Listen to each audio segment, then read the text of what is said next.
Comment le califat est établi selon le dogme sunnite? Quelle est la différence majeure entre sunnites et chiites?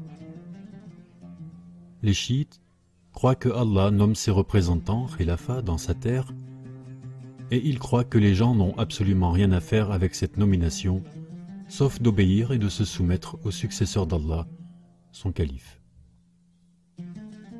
Les sunnites croient qu'Allah et les gens peuvent nommer les successeurs. Donc les sunnites croient que le prophète, que la paix soit sur lui et sa famille, a laissé cette affaire aux musulmans de nommer qui ils veulent comme un souverain et son successeur. C'est ce qu'ils appellent shura, ou consultation. Par trois méthodes. Premièrement, la shura, ou consultation.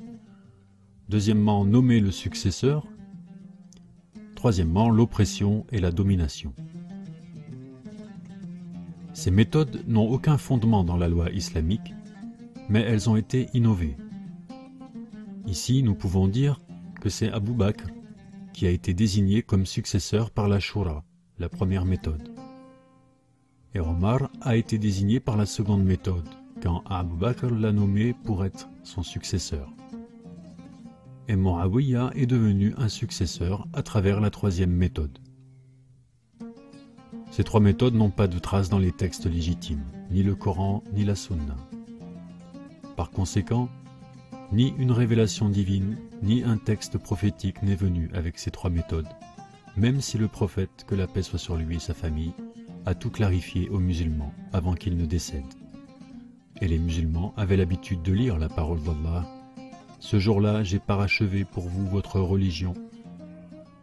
Chapitre 5, verset 3.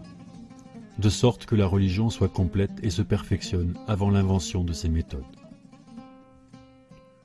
Donc, à partir d'où viennent ces trois méthodes? En fait, ces trois méthodes sont venues pour justifier l'histoire vécue par les musulmans après la mort du prophète, que la paix soit sur lui et sa famille. Elle n'est pas liée à l'islam, du tout. Au contraire, elle a été créée et inventée par les gens qui suivent leurs désirs et par les savants égarés qui répondent à l'appel des sultans de leur vendre leur religion. Puisqu'Allah est le seul qui peut connaître l'intérieur de chacun de nous et ainsi déceler le plus sincère, le plus sage et érudit, alors la preuve de la succession se trouve dans les textes divins et testaments des messagers. À chaque nation son imam, et il sera leur témoin au jour du jugement.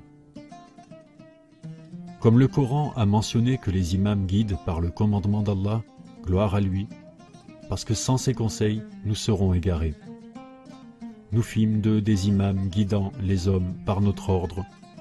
Nous leur avons envoyé les inspirations pour faire de bonnes actions, pour la salate et de pratiquer la charité ordinaire, et ils nous ont constamment servis. Chapitre Anbiya, verset 83. Un jour, nous appellerons l'ensemble des êtres humains avec leurs imams respectifs. Ceux qui reçoivent leur dossier dans la main droite liront avec plaisir, et ils ne seront point lésés le moins du monde. Sourate le voyage nocturne, verset 71. Et ceux qui prient, notre Seigneur, accorde-nous des épouses et des descendants qui seront le confort de nos yeux, et donne-nous un imam pour diriger les justes. Chapitre Discernement, verset 74.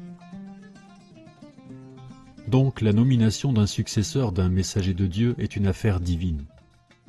Et puisqu'Allah est sage et juste, cette règle s'applique à tout temps, pour tous, jusqu'au jour du jugement. Si on est clair là-dessus, on peut passer à l'étape suivante, la succession après la mort du prophète Mohammed, que la paix soit sur lui et sa famille.